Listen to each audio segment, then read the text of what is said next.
Everyone and welcome to Doon officers academy. हम NDA के लिए एंटोनिम्स के प्रीवियस ईयर क्वेश्चन कर रहे थे, तो आज हम कुछ और नए क्वेश्चन करेंगे। Just make sure while you are viewing this video, keep a pen and a note ready with you so that you can at least make short notes. जब भी आप रिवाइज कर रहे होते हो, so these short notes becomes very vital for you, specially जब आपके पास time कम होता है। ऑलराइट, सो जो भी क्वेश्चन कराया जाएगा, pause the video for a while and then answer it yourself, और फिर जो आपने आंसर किया है और जो करेक्ट आंसर है उसको भी आप मैच ज़रूर कराना। साइमल्टेनियसली आपके एनडीए एग्जामिनेशन के लिए वोकैबुलरी की इटमोलॉजी वाली वीडियोस भी हम अपलोड कर रहे हैं, तो वो भी एक बार देखते रहना, क्योंकि उसमें रूट वर्ड्स जो है वो डिस्कस किए गए हैं और उसमें किस तरीके से कोई एक वर्ड जो है ऑरिजिनेट होता है या कैसे आपका रूट वर्ड से वर्ड बनते हैं। ऑलराइट, तो वो भी डिटेल में डिस्कस किया गया है, you can refer to that video as well. Previous year question जब भी आप करते हो तो आप देखोगे कंसिडरेबल अमाउंट ऑफ वर्ड्स जो हैं वो आपके रिपीट होते हैं। एग्जैक्टली वो वर्ड तो नहीं, बट उसके सिनोनिम या इस टाइप के वर्ड जो है वो रिपीट होते हैं। कोई भी एग्जाम आप दे रहे हो, it is really important that you solve at least 10 years previous year question. Alright, तो previous year question practice set जितने हो सके उतने मैक्सिमम क्वेश्चन जो है आप ट्राई करो, सो दैट जब आप एग्जामिनेशन में आप जाते हो तो क्योंकि because you have already gone through so many questions, so आपके लिए बहुत ईजी हो जाता है वो पेपर क्लियर करना। Alright, before starting the session, just a gentle reminder that if you want to join Doon Officers Academy offline batches, तो जो आपको स्क्रीन पर नंबर दिए गए हैं, you can contact on those number and you can enroll yourself for the offline classes. ठीक है, यहाँ पे आपको जो कोई भी आप अगर डिफेंस एग्जामिनेशन के लिए पढ़ रहे हो, RAMC सैनिक स्कूल हो गया, या फिर RMS और एल्स NDA CDS FCAT, कोई भी डिफेंस एग्जामिनेशन के लिए आप प्रिपेयर कर रहे हो तो आप दून ऑफिसर्स एकेडमी के ऑफलाइन बैचेस में इनरोल करा सकते हो। Alright, so we will start off with the first question now. पहला क्वेश्चन है आपका, द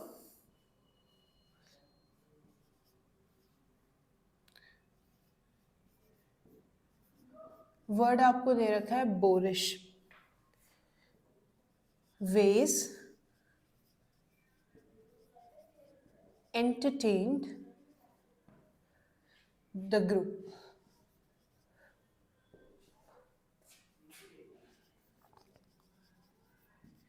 अब इसमें ऑप्शन दे रखे आपको, enthusiastic, funny,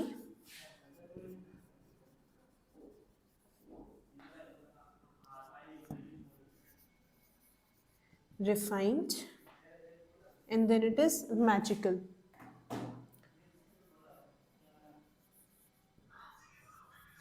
Alright, so the word that is given to you is boorish। ठीक है, बोरिश का मतलब क्या होता है? ऐसी कोई भी चीज जो आपको क्या करती है, which is boor, that is BOOR।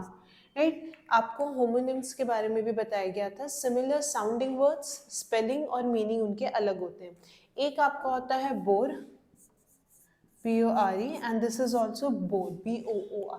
ठीक है, the boorish was entertain the group. ठीक है, बोरिश का सिंपल मतलब ये होता है समथिंग विच इज अनमैनर्ड या अनकल्चर्ड। ठीक है, so boor means something which is uncultured और अनमैनर। ठीक है,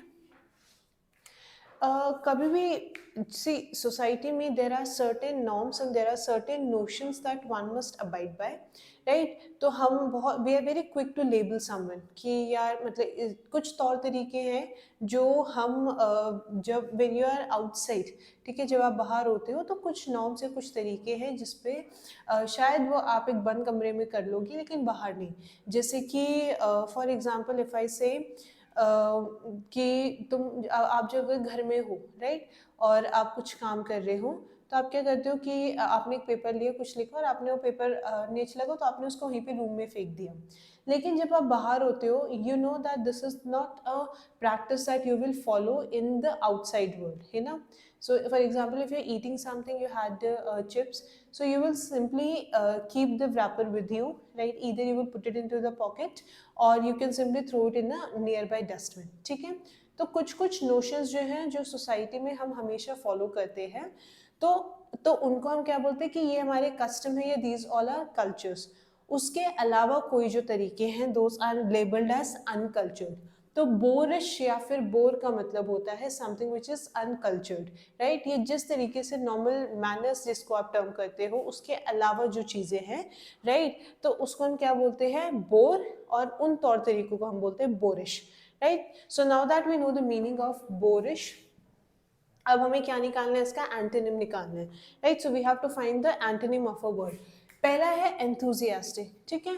बोरिश और एंथुजियास्टिक का कोई रिलेशन नहीं बन के आ रहा है, right. Then it is funny, it is not necessary anything which is unmannered और uncultured, it is funny, rather वो जो है वो पॉजिटिव वे में नहीं लिया जाता, राइट। सो फनी नहीं हो सकता, मैजिकल भी नहीं हो सकता, रिफाइंड है ना।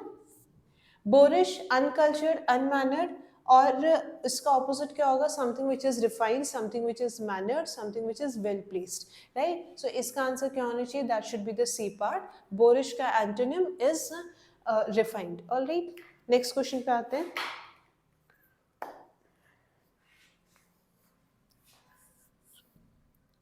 His performance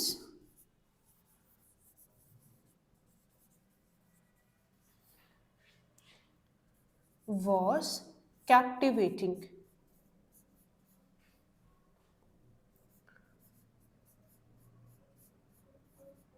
ठीक है, वर्ड आपका क्या है, कैप्टिवेटिंग। ऑलराइट, ऑप्शन दे रखे हैं आपको, पुअर,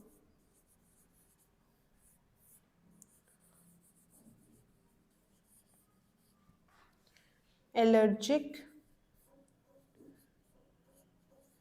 एक्सीलेंट, इन इंथ्रॉलिंग, ठीक है।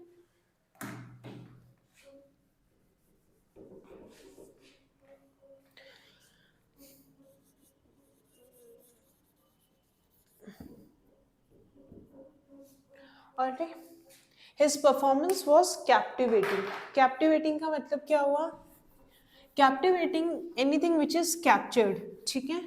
कैप्टिवेटिंग को इस तरीके से आप पढ़ कर, जैसे कि जो anyone who is kept captive, मतलब उसको कैप्चर करके रखा गया, राइट। अनदर इसी का एक और मतलब है, ऐसी कोई भी चीज जो आपका अटेंशन जो है, which anything that captures your attention, ठीक है।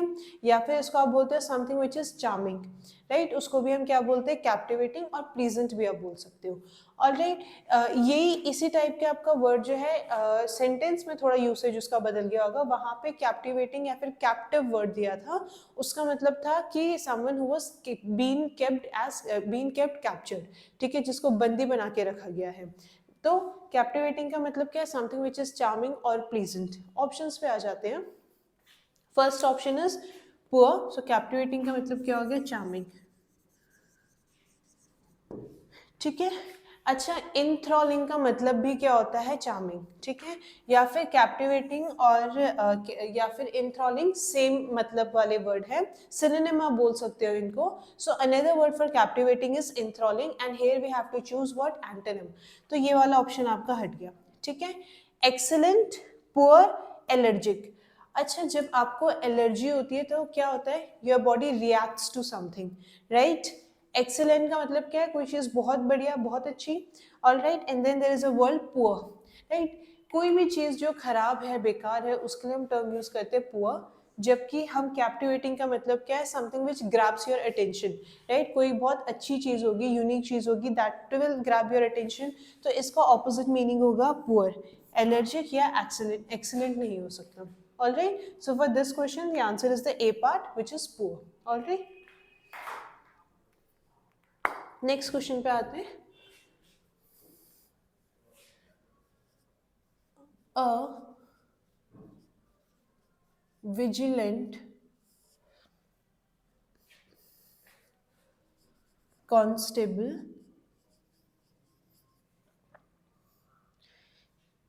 invaded the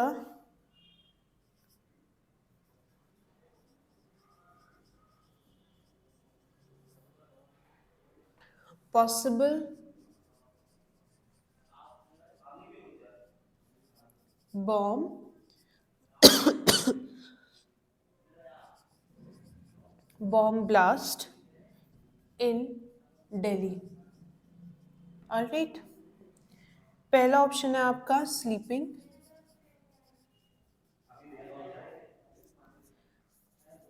coward,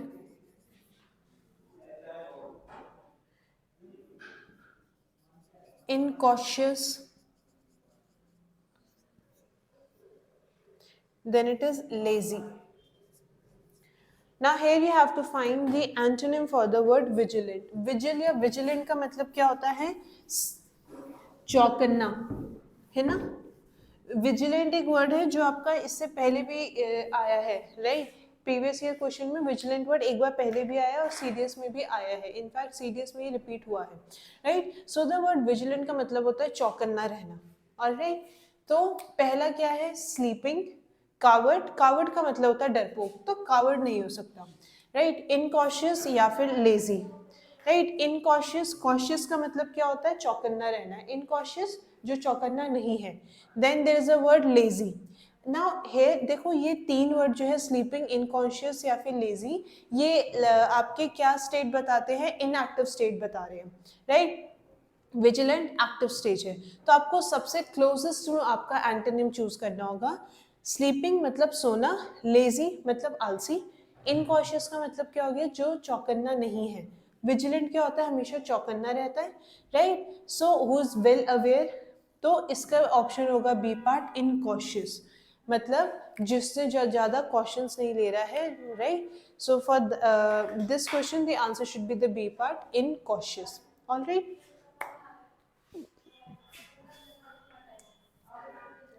next question पे आते हैं। Please confirm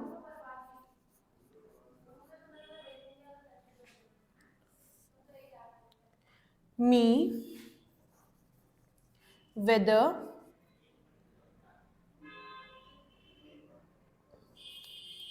you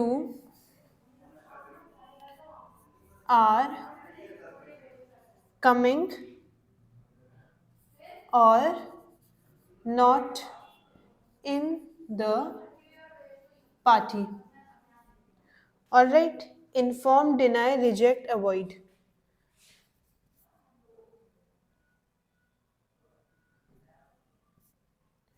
Inform,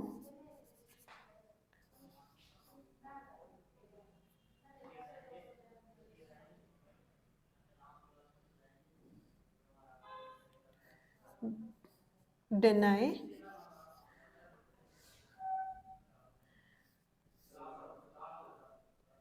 reject, avoid.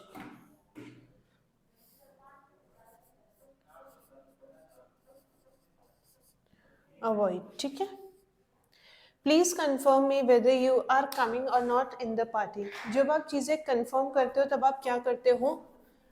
कोई भी चीज जो उसको एश्योर करते हो, है ना? कोई भी बिलीफ है उसको आप फर्म बनाते हो, alright? So the word confirm means to assure, ठीक है? कुछ चीज़ अगर आप कंफर्म कर रहे हो तो उसको आप एश्योर कर रहे हो, ऑलराइट? कि एक बार आप एश्योर करो कि आप पार्टी में आ रहे हो कि नहीं आ रहे हो। ऑप्शन क्या है? इन्फॉर्म, रिजेक्ट, डिनाई या फिर अवॉइड। कंफर्म का मतलब क्या हो गया? कोई चीज एश्योर करना, ठीक है? डिनाई का मतलब क्या है? मना करना।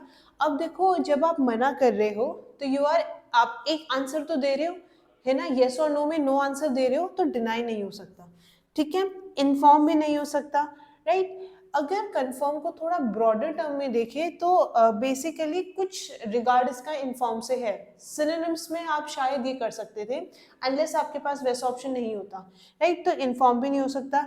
रिजेक्ट, सी रिजेक्ट और deny, again when you reject something आप उसको क्लियरली मना कर रहे हो, ठीक है? कंफर्म में आप क्लियर हाँ बोल रहे हो। और अवॉइड का मतलब क्या होता है? कि उस चीज से आप दूर भाग रहे हो, है ना? आपको जवाब नहीं दे रहे हो, उससे आप दूर भाग रहे हो। और जबकि कंफर्म में क्या है? एश्योर कर रहे हो। तो इसका जो क्लोजेस्ट एंटोनिम होना चाहिए that should be the D part. इसका मतलब क्या है? कोई चीज आप हाँ में भी नहीं, ना में भी नहीं, मतलब बस आप उस चीज से क्या है? दूर भाग रहे हो। So for that the correct option should be the D part, means you avoid something, alright? Next question करते हैं। Raju is so tactful. Raju is so tactful that he would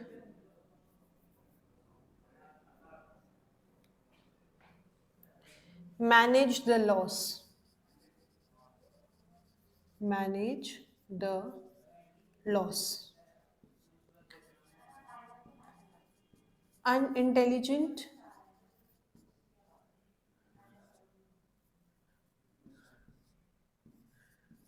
poor, slow or rough. Or rough.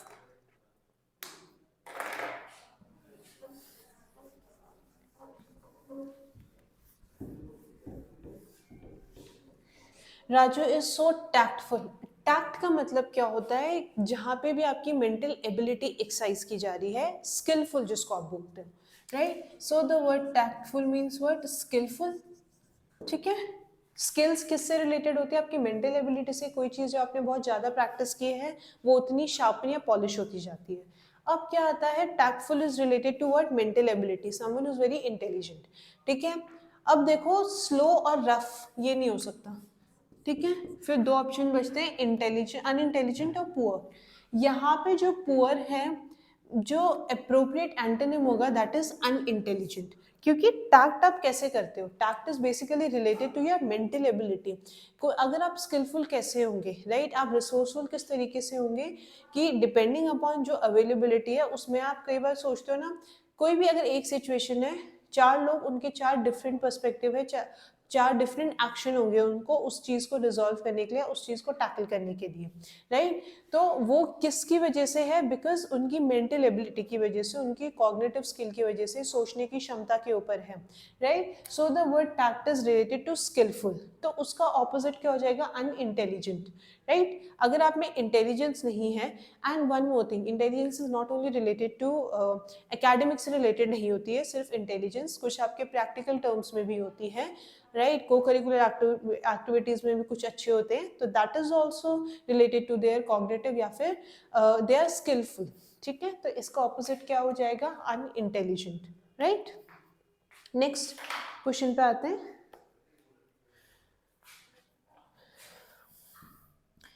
It is a wrong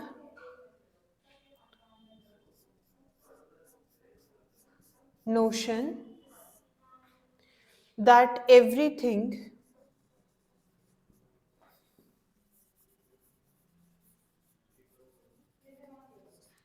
depends on luck.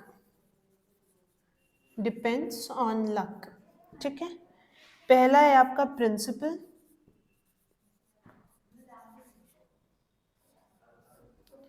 reality,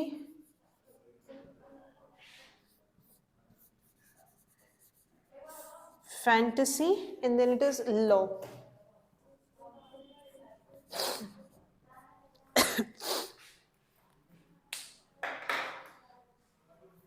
it is a wrong notion. Notion का मतलब क्या होता है? कोई भी एक opinion. ठीक है, कोई भी ऐसी चीज जो आपने क्या है, कुछ चीजें सोच समझ के मेंटल एक्सरसाइज से आपकी जो चीज बनती है दैट इज नोशन. या फिर इसी के लिए एक और वर्ड क्या हम बोल सकते हैं? ओपिनियन.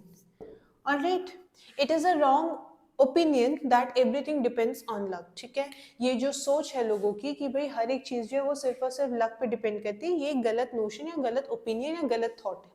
ठीक है, प्रिंसिपल का मतलब क्या हो गया? रूल. ठीक है, अब देखो प्रिंसिपल और लॉ सम हाउ रिलेटेड है. लॉ क्या होता है आपका? कोई भी चीज अगर लॉ बन गई है तो उसके पीछे क्या होंगे कि कुछ कुछ राइट्स होते हैं, राइट? या फिर उसमें क्या होते हैं? लीगल आपके एस्पेक्ट्स होते हैं, राइट? तो प्रिंसिपल और लॉ तो नहीं हो सकता. फिर दो चीजें होती हैं, रियलिटी और एक होती है फैंटेसी. फैंटेसी मतलब क्या हो गया? जो चीज़ें रियल में एग्जिस्ट नहीं करती है बट आप उस सोचते हो उस चीज़ को लेके, राइट। एनीथिंग जिसका कॉन्क्रीट फॉर्म नहीं है या फिर जो आपके सिर्फ और सिर्फ सोचने पे डिपेंड करती है, कोई आपकी रियलिटी नहीं है, right. So the word opinion और रियलिटी, ठीक है, तो इसका एंटोनिम्स क्या होना चाहिए था? Reality, right. कोई चीज़ जो सिर्फ और सिर्फ आप सोच रहे हो, कोई चीज़ जो आपके रियल में हो रही है, फर्क है उसमें। So for the word notion the antonym should be reality. Alright, तो आज हमने कुछ एनडीए के एंटोनिम्स वाले प्रीवियस ईयर क्वेश्चन किए होंगे। आई होप ये आप नोट्स बना रहे हो, चीज़ें समझ भी रहे हो, क्योंकि अब धीरे धीरे आपके क्या है कि एनडीए एग्जामिनेशन की डेट आने वाली है, that is on April. February almost चल रहा है, तो आपके पास धीरे धीरे टाइम भी कम होता जा रहा है, राइट। सो धीरे धीरे अपनी जो स्पीड है, पेस है, वो भी आप बढ़ाते जाओ और ट्राई करो कि आप मैक्सिमम टॉपिक जो है वो एटलीस्ट कवर करके ज़रूर जाओ। प्रीवियस ईयर क्वेश्चन 10 साल के तो ज़रूर करके जाना, right. So this was all for today. Thank you and have a good day to you all.